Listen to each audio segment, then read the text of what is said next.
Right, that's it. Good evening, good afternoon, good morning, good riddance to Sevco indeed.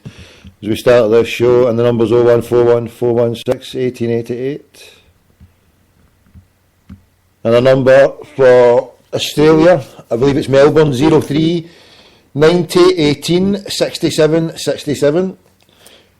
I'll read that slowly. If you're a brain dead zombie, you can get through to a crackpot if you're down under on 03 90 18 67 67. Put that in your pipe and smoke it, Ned Flanders. Well, he's not Australian, is he? He's American. Right. 0141 416 1888 off. Payment will be taken for that number today, 22nd. So I think they're taking money from me, do they? Need to pony up the cash for that wee number to be saved. Can't let that one go. Right. Let's see what we got here. So, innocent Celtic fans being held in jail.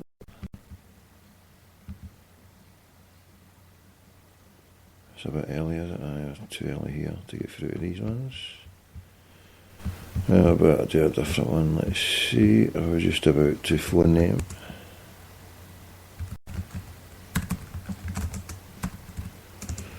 Right, so tell 10 to 10 10. Tell 10 to tell 10. Retweet to retweet. Just doing a quick wee show here today for about an hour or so. God willing. And 2 Celtic fans get 2 months. 2 Celtic fans get, is it 6 weeks? Another one get a month.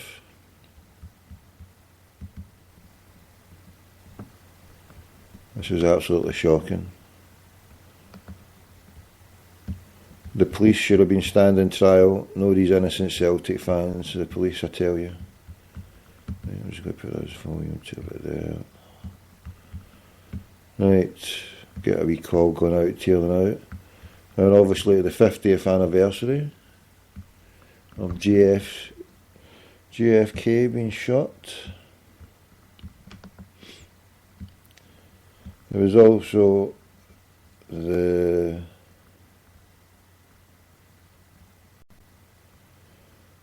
150th anniversary of the Lincoln speech, which was just there the other day. The Gettysburg Address, I do believe. The Gettysburg Address. Right, here we go. Oh, sugar meat. Right, so I'm just going to phone this number here.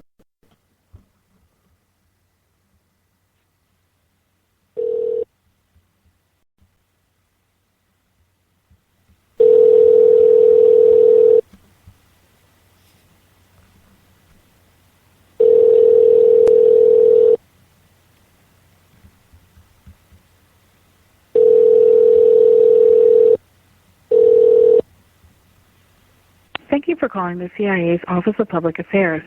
Please leave a message and someone will return your call within 1 business day. Thank you. At the tone, please record your message. When you have finished recording, you may hang up or press 1 for more options. Yeah, hi, it's Tommy Gold, investigative crackpot. Listen, I believe I've solved it. 50 years since JFK, I believe I know who it was. It was the Dulles brothers, John and Alan Dulles. You can get back to me any time. Crackpot McDougall, over and out. Arrivederci. There we go. We just solved a 50-year-old murder. There's been a murder in Dulles by the Dulles brother, John and Alan Dulles, one the head of the CIA, who was in it since the inception of the OSS before they incorporated the Joseph Gelin spy organisation. Yes, the bounty of the Second World War was many things, and the good old US of A's bounty was the Gelin spy organisation. It became incorporated with the OSS, became the CIA, and John Fitzgerald Kennedy, an Ivy League upstart who came in, and within a few short months of his period in power, he had sacked Can't remember, is it John Dulles or Alan Dulles? One was head of the State Department, one was head of the CIA. He sacked one of them for the Bear Pigs fiasco when the CIA had put proposals. He'd not long took to the office and said, listen, here's our plans. Here's what we're planning to do. Just give us a go-ahead and we'll get it sorted for you. Kennedy blackballed it. Says, no, listen, that's not happening. The CIA went ahead, did it. Basically what it entailed was Cuban mercenaries were beached up on probably Guantanamo or somewhere like that, and said, right, we're going to send in the heavy squad, we're going to back you up. And the plan was, well, to do it behind Kennedy's back, and once they'd landed they would have no option to do it. But Kennedy did have an option, and he let the Cuban mercenaries get a tanking by Castro and Shea. So c'est la vie.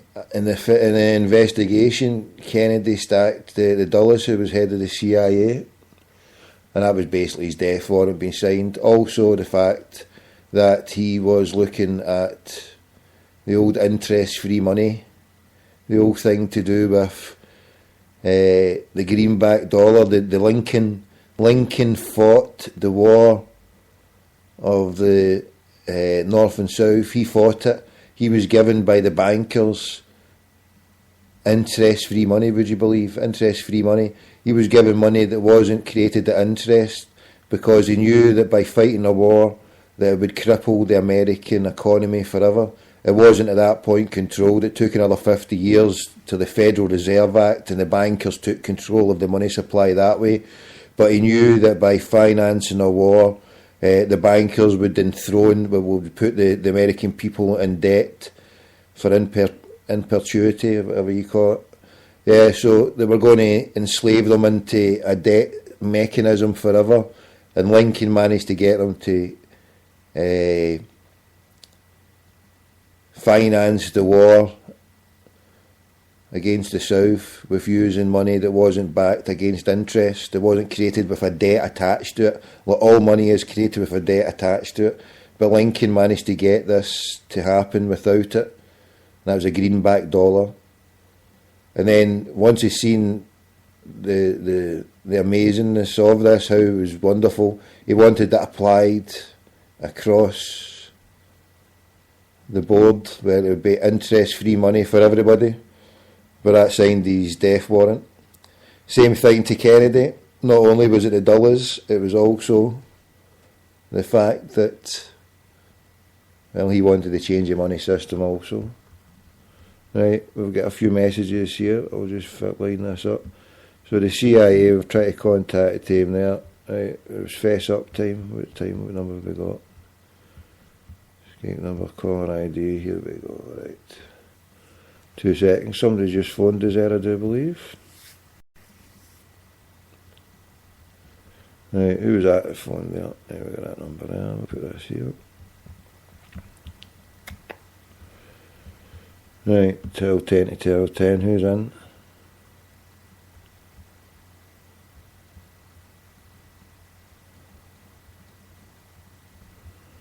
Right, I'm just checking this out. Stay there, the correct parts. Right, I'm just going to delete this here, a wee bit of housekeeping. Oh, before I do that, I need to double check it downloaded. Did indeed. Here we go. Right, so delete. Right, somebody's phoned us. Stay there. Who was it that phoned? I do believe we've got 2 missed calls off. I think I know who this is. I think this might be one of these sales calls that the zombies lined up. Hello. Hello. Who's this? Is that you, Tommy? Hi, who's that? It's James. James, how you doing, my man? I'm no bad. Just obviously raging like every other Celtic supporter after last night's verdict, you know. I know. Unbelievable.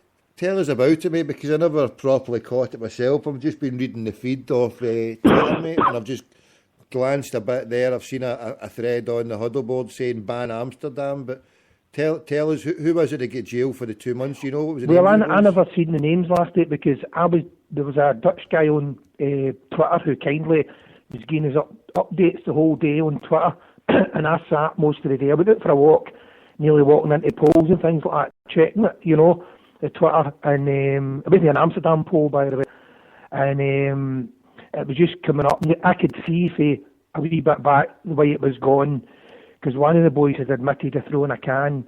And he said, because he grabbed his girlfriend, and he just says he just threw it. And the judge said, well, you couldn't have just threw it. You must have been aiming it at somebody, and I just thought, they're done. They're going to get done. I think it was, but they never gave their names. Excuse me. Then, obviously, the whole place just went mental after that. All the Celtic boards, forums, and things like that. Everybody was going crazy. I mean, the way I was looking at it was, you've got all these CCTV cameras that must be in Dam Square. So where's the footage of Celtic fans attacking the police? Where is it? Where is it? Nowhere to be seen. I know. And it was a kangaroo court. They rushed it all through. Rushed the whole thing. And the worst thing about it to me, the slap in the teeth was, the policemen, they all got compensation for it. You're kidding. No, they all got compensation. There was some asking for, everyone that came up, there was one asking for €500, €600, whatever, and they all got it. So it's, I'll be doing the bucket collection tomorrow at Parkhead for sure. I think we've got enough names now, which is good, because I think they were struggling at one time. So I'm just, everybody else bailing. But as I said, they never had their names on the Twitter last night, yesterday all day. And it was you're trying to refresh and updating what was going on, but it was rushed through very quick, and they never showed. They weren't allowed to show a lot of them, the coverage for cameras and that, which was a joke. And the one that got me was, it summed it up. They were going to get the jail. The judge said that the violence was necessary, that you're allowed to do a certain amount of over violence, so to speak, right? So that's like saying they're getting away with it. Saying here, Damien D got 2 months, Andy Vance got 6 weeks. What about Padraig Mullen? What did he get? Anybody know? As I'm saying, I don't know, because he didn't hear any of their names. It was just like number one, then suspect number two, and that's the way they were doing it. And then the surgeon, and he was saying a wee bit. But obviously the guy who's tweeting, the Dutch guy, his English was not the greatest, but it was good. He's only giving you bits of it, isn't he? So till they came home and they sat down, and hopefully they'll all appeal, Now, hopefully Celtic will not ban them. It's the same with the ones who paid the fine to get out of the place, which I don't blame them, They'll plead, that's you pleading guilty when you pay the fine. And I don't think they've been banned, so they can't ban these guys, because there'll be some uproar of the day. I know Celtic have been banning people here in the courts, the Green Brigade members and Celtic fans for singing the Roll On and other naughty words. It's okay to throw seats at children and coins and right in front of the touching distance of the police, but you can't sing a naughty word there here, And I've got my own personal ban. I can't put a phone call through to Peter Lawwell's phone number offering gas hookers. I heard that. That was brilliant. C'est la vie, I mean. So we've all got our crosses to bear. That's my cross to bear. A ban for the answering machine. I'm actually thinking of phoning that lovely lassie in the office to say here, okay, what you used in you clowns. No, they've said nothing again. They should have had a statement ready. Either way, with this case, you should have went, we'll have one ready for a guilty, one ready for a not guilty, and we'll put it out. And no matter what, we'll support them. There is no evidence whatsoever. All the phones and that showed you, the one outside, was it Eurodam pub, the cameras outside the pub, shows you them was stoning, doing nothing, and the police were picking them off. Threw a guy down, the dogs were attacking him. Another guy tries to save his girlfriend, and they try to batter her with a horse, and you say to yourself, where's this evidence of the police being attacked? There's none. Young boy that bastard that was booting the young boys, and he ran into the pole, It was so clear that what they're saying there,